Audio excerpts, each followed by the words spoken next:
आज मैं आप लोगों के साथ शेयर करने वाली हूँ रेस्टोरेंट और ढाबों में सबसे ज्यादा ऑर्डर की जाने वाली पनीर भुना मसाला की रेसिपी।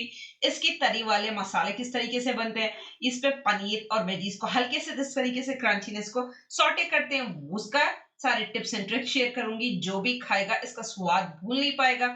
उतना डिलीशियस हफ्ते में 4 बार आपके घर पर यही बनने वाली है। तो देर किस बात की, चलिए कंप्लीट वीडियो वॉच कर लीजिए बिना स्किप किए, ताकि जो भी रेसिपीज में टिप्स एंड ट्रिक्स हो आगे आप लोगों के साथ शेयर करूंगी। चलिए इसको बनाना स्टार्ट करते हैं। चलिए पनीर भुना मसाला बनाने के लिए फर्स्ट हम एक बेसिक सा मसाला बनाकर तैयार करेंगे। तो इसके लिए मैंने यहाँ पर छोटा सा बाउल ले लिया है, 2 बड़े चम्मच उतना दही, ये रेगुलर वाला दही है, मेक श्योर करें खट्टे दही का यूज ना करें इस रेसिपी में। इसी के साथ मैं इसमें ऐड कर दूंगी धनिया powder 2 teaspoon, half tea spoon हल्दी, 2 टीस्पून उतना कश्मीरी लाल मिर्च पाउडर, इससे कलर बढ़िया आएगा, तीखापन उतना नहीं होगा। हाफ टी स्पून उतना जीरे का पाउडर। जैसे इन सारी चीजों को ऐड किया, सारी चीजों को अच्छे से कंबाइन कर लूंगी। आपके मसाले भी नहीं जलेंगे, फ्लेवर्स भी बहुत ही बढ़िया आएंगे। मेक श्योर करें सारे मसाले बिना लम्स के दही के साथ अच्छे से मिक्स कर लें।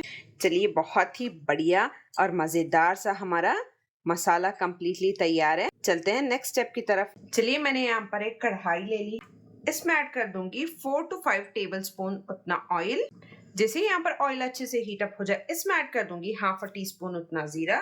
जीरे को हल्के से चटकने देंगे। इसमें ऐड कर दूंगी 1/4 टीस्पून उतना हींग से बहुत ही अच्छा फ्लेवर आएगा। 2 मीडियम साइज की ऑनियन जिनको फाइन चॉप कर लिया था, अच्छे से मैं यहाँ पर इस ऑनियन भून लूंगी। कैसे 1-1.5 मिनट के लिए भुन जाए प्याज। इसमें ऐड कर दूंगी 1 इंच अदरक का टुकड़ा फाइन चॉप किया हुआ, 8 से 10 लहसुन की कलियां जिनको फाइन चॉप कर लिया था, 3 बारीक वाली हरी मिर्च फाइन चॉप करके मैं ऐड कर रही हूँ। ये तीखा उतना नहीं होता। इन सारी चीजों को ऐड करके हम अच्छे से भून लेंगे। देख सकते हो यहाँ पर अच्छा सा गोल्डन कलर आ चुका है ऑनियन में। इतना हमें शदीद ऑनियन को अच्छे से भून लेना है।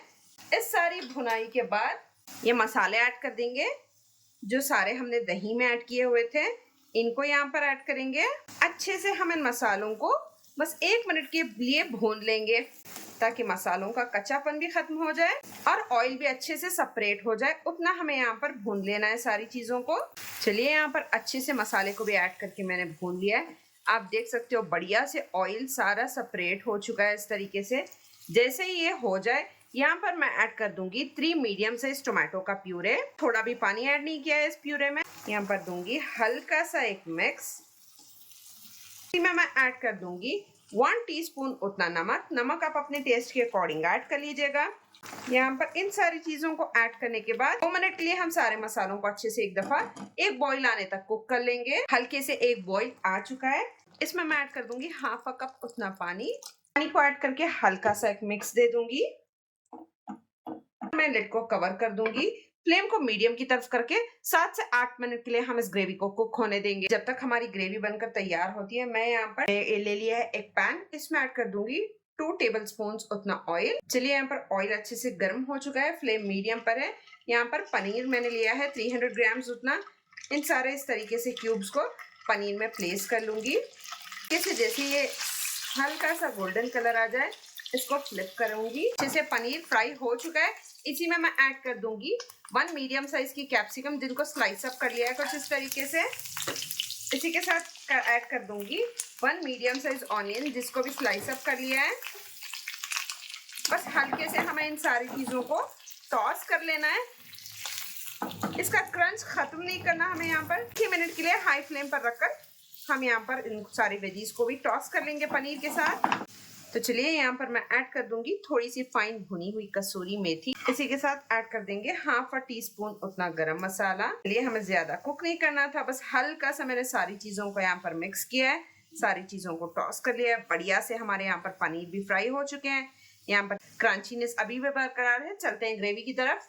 चलिए यहाँ पर 7 से 8 मिनट के लिए अच्छे से कुक हो चुकी है। देख सकते हो बढ़िया से ऑयल सेपरेट हो चुका है। अच्छे से टमाटर की भी भुनाई हो चुकी है। यहाँ पर दूंगी हल्का सा एक मिक्स।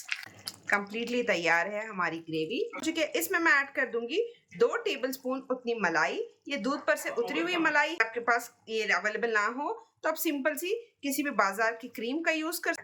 मलाई को ऐड करने के बाद हमें ज्यादा देर तक कुक नहीं करना होता। यहाँ पर हल्का सा जेंटल मिक्स दे दूंगी। इसी में मैं ऐड कर दूंगी यहाँ पर हमारे सारे पनीर और वेजीज जो हमने सॉटे करके रखे हुए थे, इनको भी यहाँ पर शामिल कर देंगे। ऐड करके दूंगी हल्का सा एक मिक्स। बढ़िया मजेदार सी ढाबा स्टाइल पनीर भुना मसाला यहाँ पर तैयार है।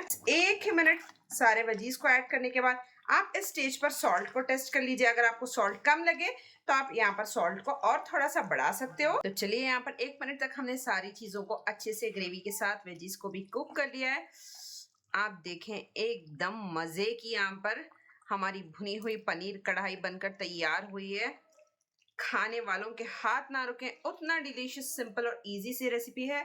लास्ट में जब देसी स्टाइल हम थोड़ा सा हरा धनिया यहाँ पर फाइन चॉप किया हुआ ऐड कर देंगे। तो चलिए, बढ़िया तरीके से यहाँ पर तैयार है हमारी पनीर की ग्रेवी। तो इसको कर लेंगे सर्व। चलिए, यहाँ पर मैं सर्व कर लूंगी हमारे भुने पनीर ढाबा स्टाइल की ग्रेवी को। बहुत ही उम्दा, बहुत ही डिलीशियस और बहुत ही मज़े की बनती है। यकीन मानिए, मेरे रिकमेंडेशन पर आप एक दफ़ा इस रेसिपी को ट्राई ज़रूर से कीजिएगा। बहुत ही ज़बरदस्त किस्म का मसाला होता है, बहुत ही जूसी, टेस्टी। देखें कितना डिलीशियस और यम लग रहा है। मैं पराठे के साथ सर्व कर लूँगी। आप चाहो नान या कुलचा किसी के भी साथ सकते हो, फुलके के साथ बहुत ही अच्छी लगती है। चलिए, मैं आप लोगों को यहाँ पर तोड़कर थोड़ा सा बता दूं पराठे के साथ कितनी मज़े की ये लगती है। देख सकते हो, खतरनाक सा इसका टेस्ट है, बहुत ही डिलीशियस और यम बनती है। ज़रूर से इस रेसिपी को ट्राई करें, अपने फ्रेंड्स और फैमिली के साथ शेयर कर लें। अगर मेरे चैनल पर नए हो तो चैनल को सब्सक्राइब करना ना भूलें। मिलती हैं और एक ऐसी डिलीशियस रेसिपी के साथ। तब तक के लिए अपना खूब सारा ध्यान रखिए, खुश रहिए। Thank you so much for watching.